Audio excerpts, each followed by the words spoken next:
Fox Sports and Al Haymon have made an offer to Canelo for 3 fights, and that fight, my understanding is over $100 million for a 3-fight deal, which would allow him, of course, to still remain a free agent, but would have him fighting on Fox for 3 fights in a row. Now, those are the words of Fanon, and I just seen this video. It was sent to me, and I was asked to counterpunch it about Canelo Alvarez. Okay,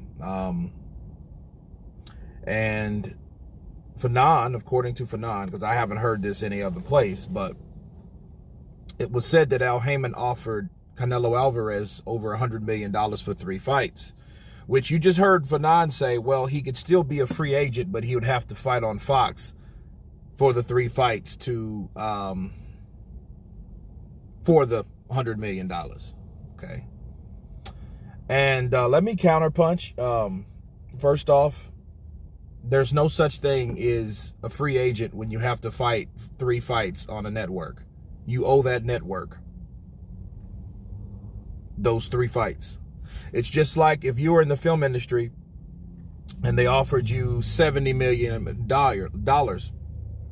for 3 fights for Paramount.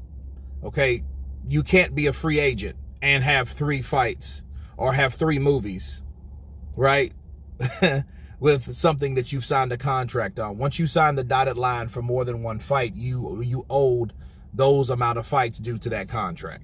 Okay, so that didn't make any sense right there.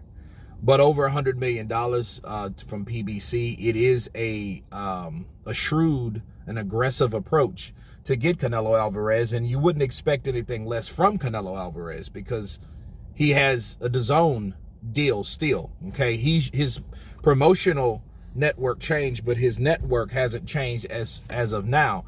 But he's able to call his own shots.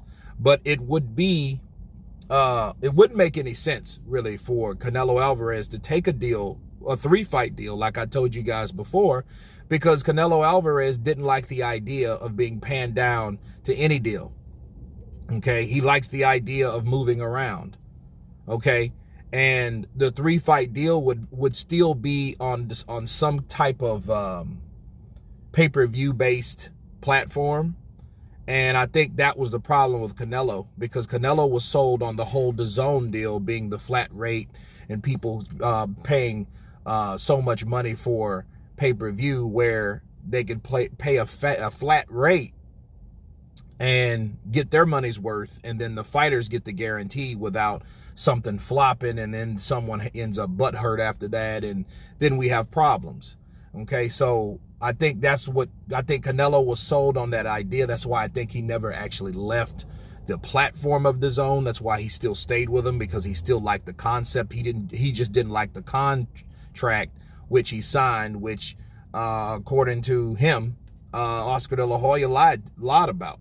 Okay, so because he had a side deal with DAZN, and then DAZN really didn't contact him because they felt his promotional company knew, or they felt that he knew that his promotional company informed him of what those things were, which he didn't.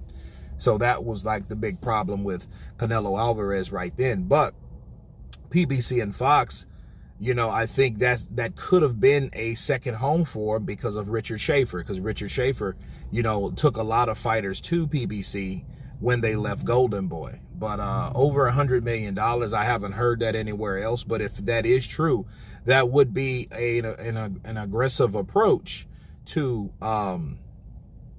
get Canelo Alvarez on a 3-fight deal. Okay, I would say that. Now, what I also say is, I know where that video was going, and a lot of people like to compare the 3-fight deal that Canelo was offered, which I really didn't hear about, mind you, to